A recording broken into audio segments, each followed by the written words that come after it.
Alors Louis, toi tu avances qu'en Ineos en 2025 va tout casser et va revenir au premier plan. J'avance sur rien. L'actualité est là. Caleb Ewan a signé dans l'équipe, donc forcément ça va redorer le blason d'Ineos. Et je vous le dis, 2025 c'est la saison du team Ineos. Bon, on va voir ça, hein, parce qu'il m'inquiète un peu. T'as pris tes cachets. Pas besoin. L'an dernier, Ineos, la plus grande équipe Sky, Ineos, surpuissante, le premier super team de dingue, ont fait leur pire saison depuis presque de leur création. Bah pas presque, hein, c'est factuel, avec entre guillemets seulement 14 victoires dont 7 au niveau World Tour, c'est statistiquement la pire saison de l'ère de l'équipe Sky Ineos, on va dire les deux alternativement, donc vous avez qu'à vous y faire. Du coup, on se pose un peu la question de pourquoi, et surtout de comment redresser la barre, parce que dans l'hiver, ça s'est pas vraiment arrangé, avec les départs de Tom Pidcock, le départ de Luc Rowe dans le staff, le départ de Steve Cummings dans le staff. C'est ça, des suspens sur plein de coureurs, non je reste, non je m'en vais, non mais lui il a dit que ça. On s'en est pas sorti. C'était un peu, il y a un peu de people, un peu de sportif. Je pars, on a vu les Tiny Hunters également partir, et ça a été un vrai déclic pour moi, parce qu'il a dit quelque chose qui m'a surpris, et je te l'ai envoyé, et ça t'a surpris également. Ah oui. Il a dit, je cite, lorsque vous dirigez une équipe comme une entreprise et que les coureurs font juste leur travail, il n'y a plus de passion, et donc il n'y a plus de résultats. Et en fait, je ne m'attendais pas de la part de Sky Ineos, qui pour moi avait une image d'équipe un peu froide et calculatrice, d'entendre dire que de la part d'un de ces jeunes talents, que c'est la passion qui finalement était partie et manquait pour réussir. Oui, parce que clairement, quand on pensait Team Sky et Team Ineos, on ne pensait pas forcément à la passion en premier. On pensait plus à l'équipe qui a développé les gains marginaux, l'équipe qui arrivait avec des bus de malades parce qu'ils ne voulaient pas dormir à l'hôtel, mais ils voulaient dormir dans leur bus parce qu'ils étaient mieux équipés. On pense à Chris Froome qui n'était pas le plus sympathique vu de l'extérieur. Bon, maintenant il a redoré son blason, hein, il fait une photo avec Cavendish, il est hyper content. Mais c'est vrai que c'était une équipe ultra calculatrice qui avait toujours un coup d'avance, mais dans tous les cas qui ne paraissait pas sympathique. Non, et puis de toute façon, il le revendiquait presque, c'était presque pendant que vous faites le show et que vous paraissez sympathique, nous on bosse, et les discours n'ont pas trop changé sur les meilleures équipes du monde, mais c'était un peu ça.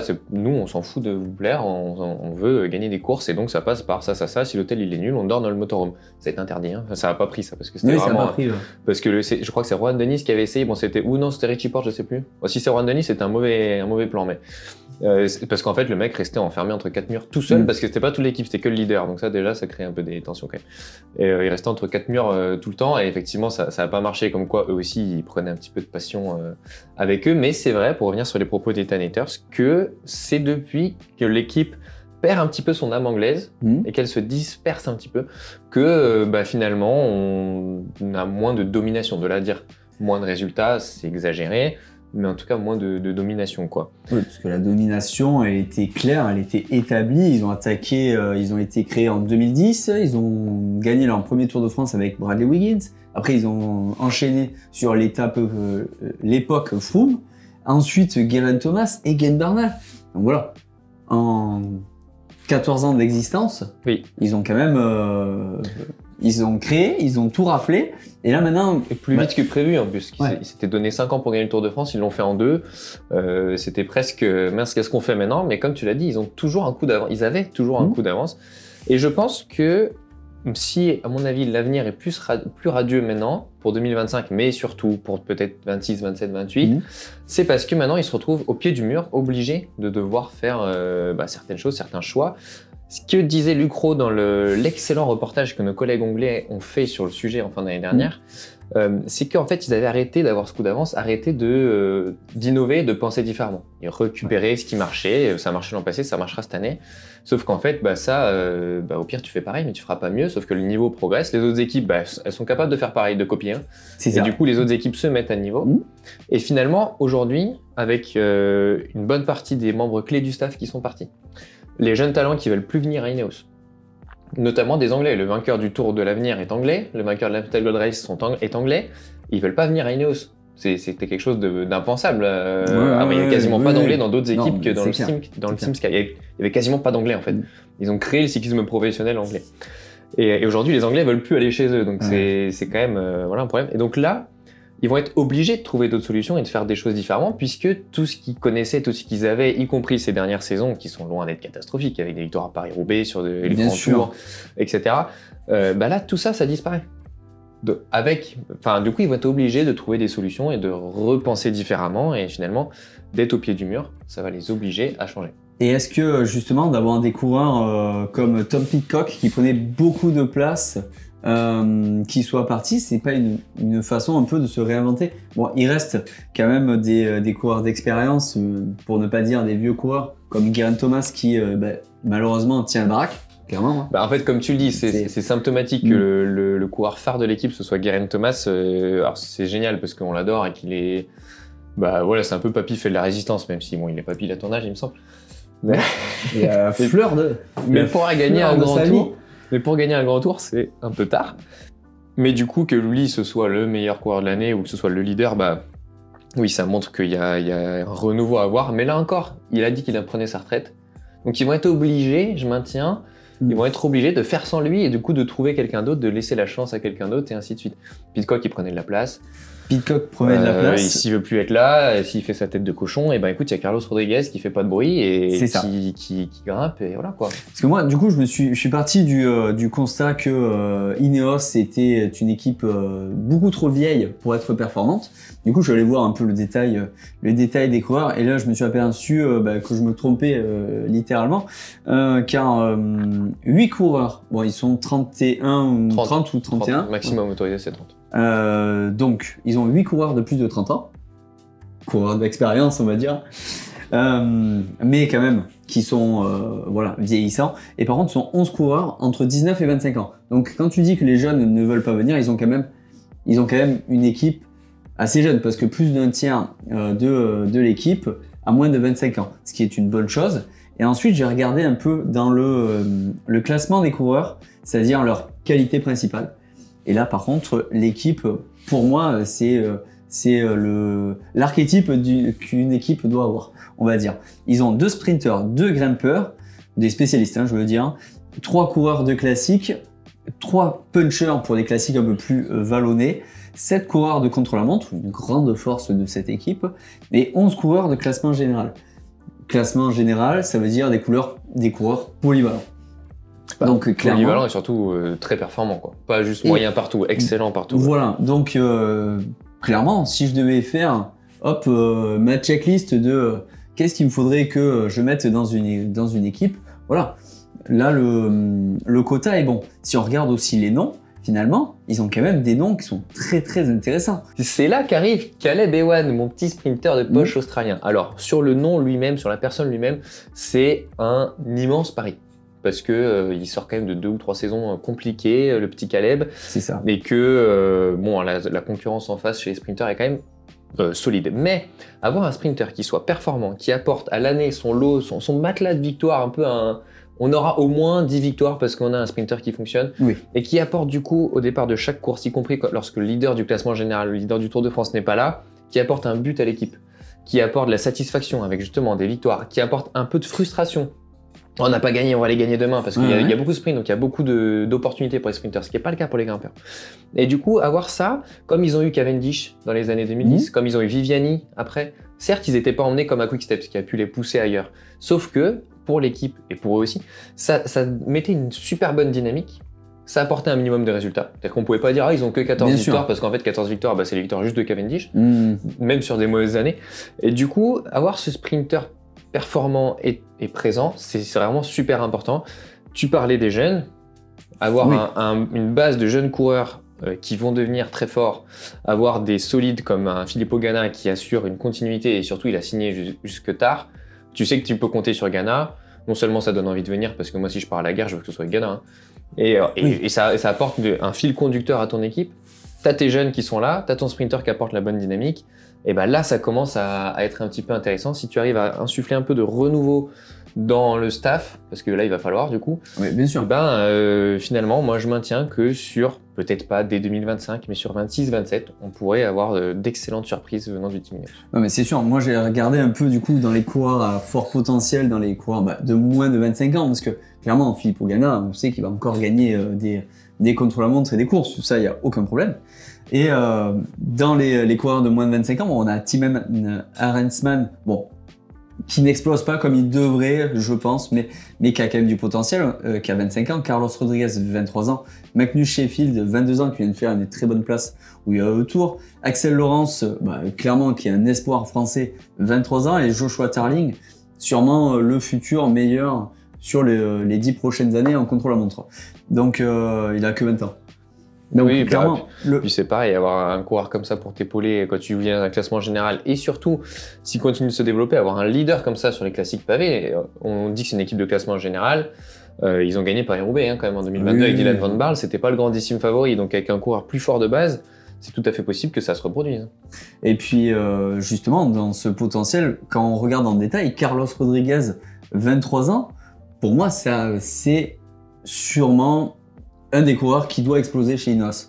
On le rappelle, en 2024, il gagne le Tour de Romandie, 7e du Tour de France, 10e de la Vuelta, 2e du Tour du Pays Basque, bon, il y a eu quand même une belle chute, 4e du Dauphiné, et en plus il roule avec son frère, Oscar Rodriguez.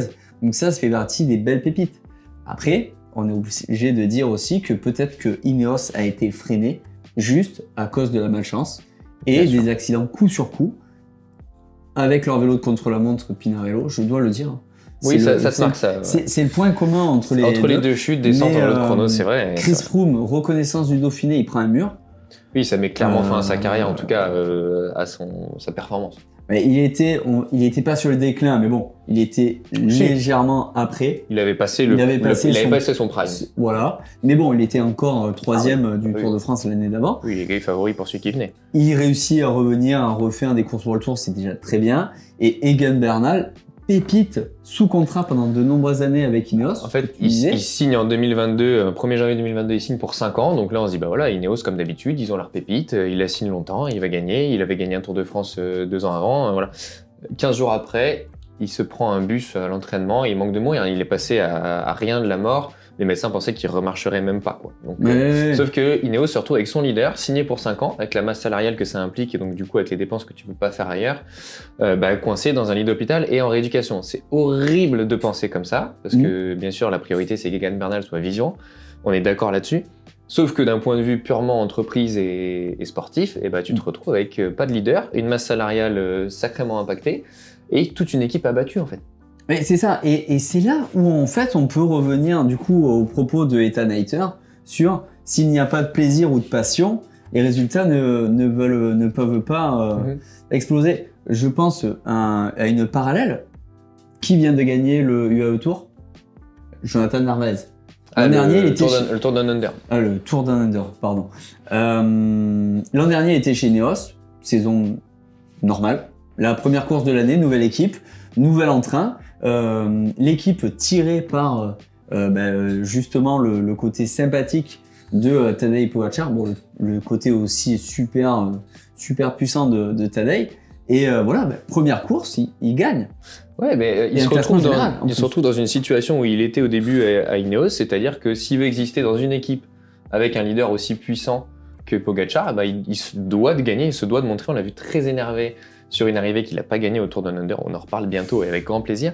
Mais parce qu'il veut et il doit se montrer s'il veut avoir accès aux grandes courses, etc. Et cette dynamique-là, lorsque Ineos a été un peu étêté finalement par Egan Bernal, par Chris Froome, qui coup sur coup ont disparu, en tout cas de la saison, cette dynamique, cet engouement, c'est arrêté tout simplement. Et du coup, ça met tout le monde dans une situation de comment on va faire pour, et c'est compliqué. Et comme et Ineos les premiers à avoir fait des grands contrats, comme toutes les équipes ont leur grand leader signé pour 5, 6, 7, 8 ans maintenant, et en fait, ça bloque complètement le marché. Si tu perds ton leader, tu te retrouves coincé à un moment. Imaginons aujourd'hui, demain, Pogačar se retrouve dans la même situation.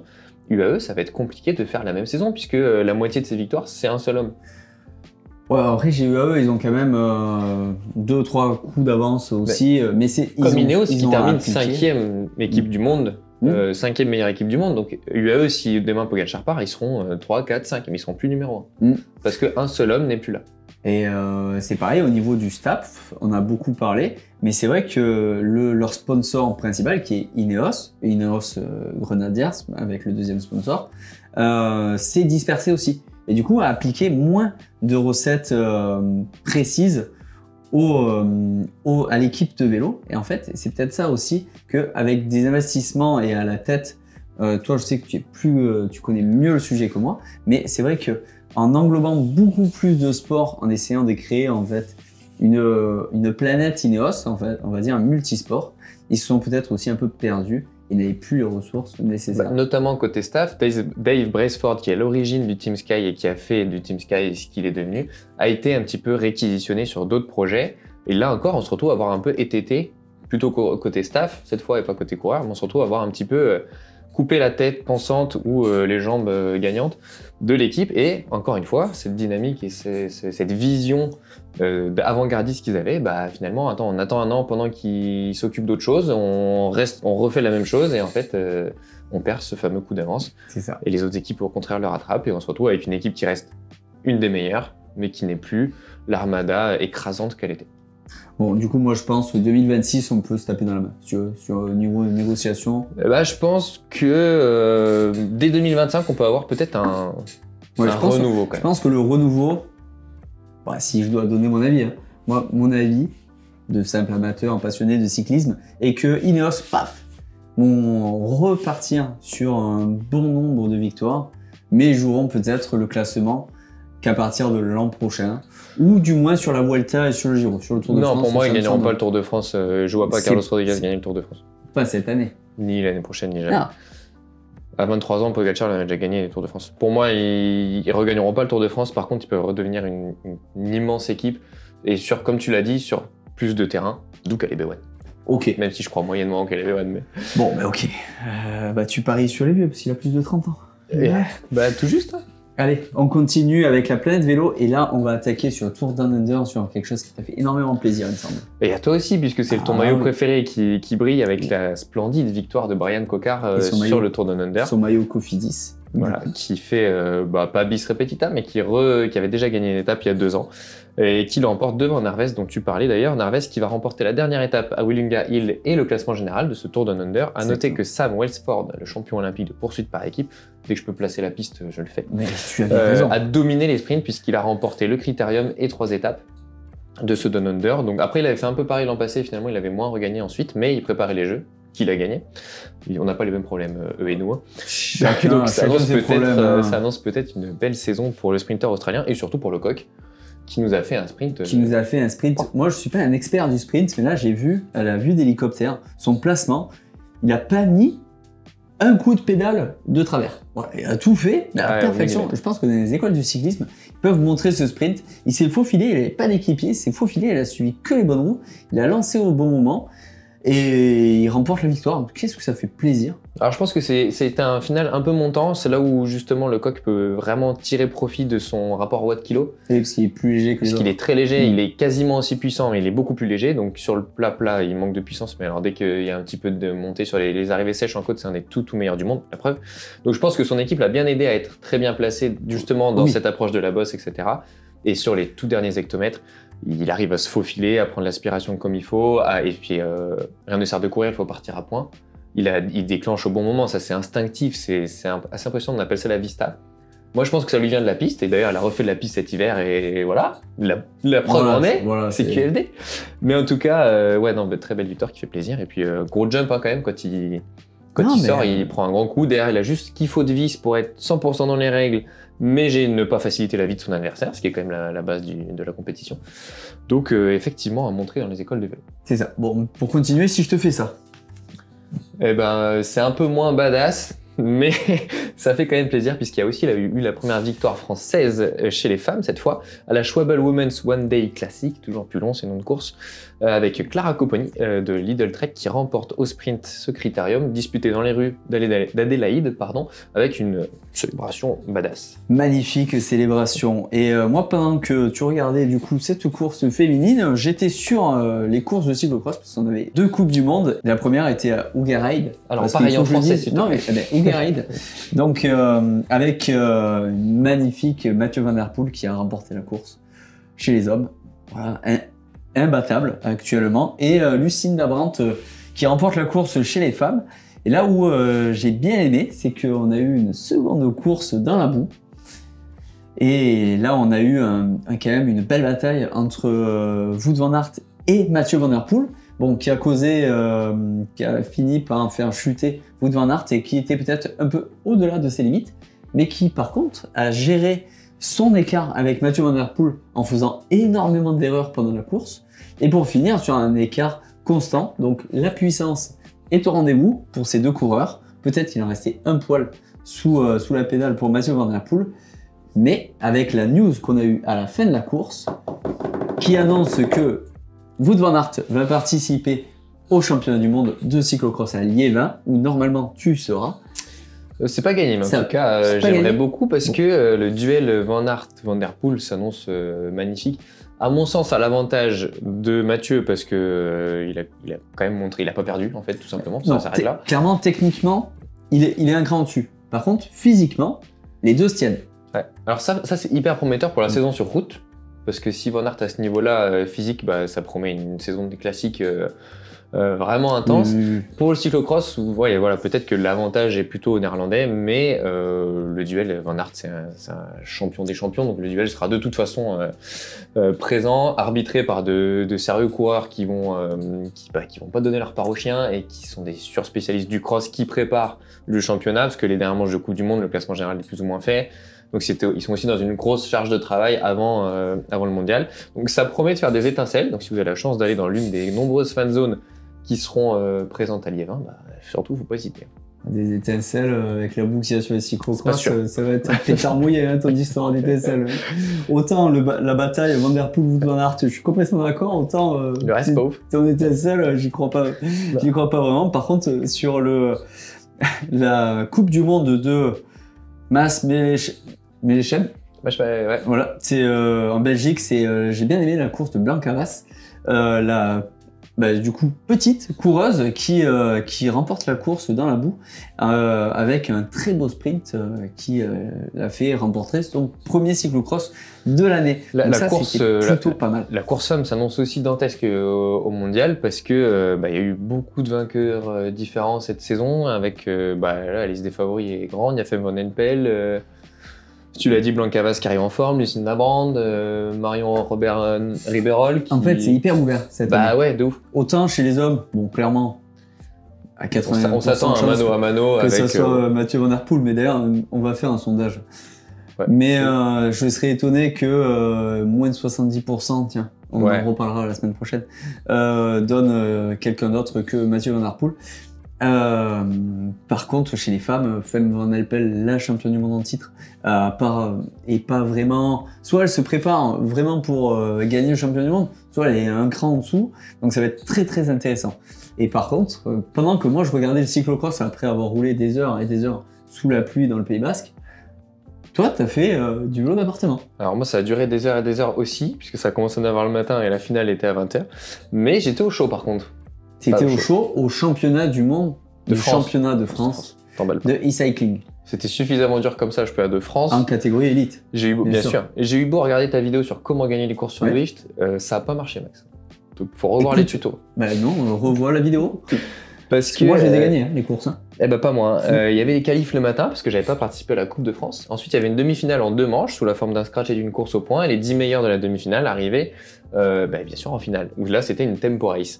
Donc au début, je me suis dit, chouette, c'est un omnium, ça va me convenir, j'ai l'habitude de rouler sur Zwift, de faire des omniums, ça va être impeccable. Fraîchement titré champion de France, j'étais serein. Niveau puissance. En vrai, j'étais pas serein du tout, parce que je me doutais qu'il y avait quand même des petits trucs et astuces. Quelle ne fut pas ma surprise de me faire tourner autour des oreilles pendant toute la journée, à tel point que mon objectif était de me qualifier en finale, ce qui était pour la toute première course Zwift de ma vie, un objectif à mon avis raisonnable, que je n'ai pas atteint, du coup. Parce que j'ai passé le temps à faire les efforts, avoir mon avatar tout devant, puis tout derrière, puis apparemment il faut être au milieu, mais je sais pas comment on va au milieu moi. Si, avec les boutons droite et gauche. Et ouais, j'avais pas mis les boutons, j'aurais dû. Et du coup, tu vois, sur la course au point, par exemple, je les avais pas. Et sur la course au point, par exemple, je mets les mêmes watts kilo que, parce que tout est basé là-dessus sur Zwift. Bien sûr. Je mets les mêmes watts kilo que le podium, sauf que je fais 11 ou 12 de la course, donc voilà, j'ai vraiment gaspillé de l'énergie. Tout ça pour dire que il y a vraiment un aspect technico-tactique hyper important, mais qui est très propre à Zwift. Je dois bien avouer que pour l'instant, je suis pas emballé par mon expérience, mais parce que je pense que c'était un niveau trop relevé pour moi aujourd'hui, enfin ce jour-là. Et du coup, j'aimerais refaire peut-être d'autres courses un peu plus à mon niveau, redescendre à mon niveau pour essayer, parce qu'à mon avis, si tu maîtrises tous les petits tips, tout ça, il y a moyen de se faire plaisir. En plus, c'est intéressant, je trouve, de voir les autres et de voir leur puissance, tout ça. Tu vois bien leur stratégie. Tu vois en fait la puissance et puis tu peux te caler sur eux. Tu vois quelqu'un qui est derrière toi qui arrive à 10 watts kilo, tu te dis ok, là il faut que j'accélère, sinon il va me passer. Je vais regarder. En général, c'est trop tard. Je vais regarder passer le train, tu vois. Ouais, moi que je faisais ça, sauf qu'en général, tant que ça, il est déjà à 10 watts kilo, toi pas, donc en fait voilà. Mais du coup, pour l'instant, je suis pas emballé, mais ça nécessite de faire des courses à mon niveau, parce que là, clairement, la frustration d'avoir rien compris prime sur le reste. Est-ce que tu as une idée de ton racing score? Parce que je sais qu'il était aux alentours des 800 et quelques avant. Ça peut-être augmenté un petit peu, je sais pas, j'ai pas regardé. Bon, je t'avoue que j'ai un peu rage quit. Je dois bien avouer que j'ai rage quit. Écoute, on va juste dire un mot des vainqueurs quand même, qui évidemment présente un gros moteur en plus d'un savoir-faire technico-tactique sur la plateforme. Chez les femmes, c'est Sophie Giovan ou Giovanni, je sais pas, qui l'emporte devant Sandrine Etienne et Clara Legros. Et chez les élites hommes, c'est Léo Villain-Comanet qui profite d'un petit marquage pour aller faire une échappée solitaire pendant la Tempo Race et engranger un grand nombre de points. Il l'emporte devant le tout premier champion de France il y a 2 ans, Sébastien Haut, et le vainqueur de la Coupe de France, Thomas Gobert. Donc des résultats un peu, pas surprise, mais en tout cas voilà, intéressant, comme quoi du suspense et de la tactique, il y en a aussi dans le cyclisme virtuel. Bon, et en tous les cas, Louis, j'ai un conseil pour toi. Mercredi soir à 19h30, il y a le GCN Ride, comme chaque semaine, pour pouvoir rouler tous ensemble. En fait, le groupe là, il est solide. Tu ne peux pas, si tu sautes, si tu pètes de la roue, hop, ils te le remettent. Du coup, tu pourras faire 1 heure avec tout le monde, ça te changera de ta course du championnat de France. Salaud. Voilà. Bon, dur mais juste. Dans tous les cas, c'était tout pour ce GCN Show numéro 233. N'hésitez pas à noter en commentaire votre avis sur la Ineos, sur le championnat du monde de cyclocross. Et surtout vos astuces pour que je sois champion de France de Zwift l'année prochaine. Il suffit de regarder les tutos. Bon, allez, bonne semaine à tous, on se retrouve mardi prochain. Ciao, ciao.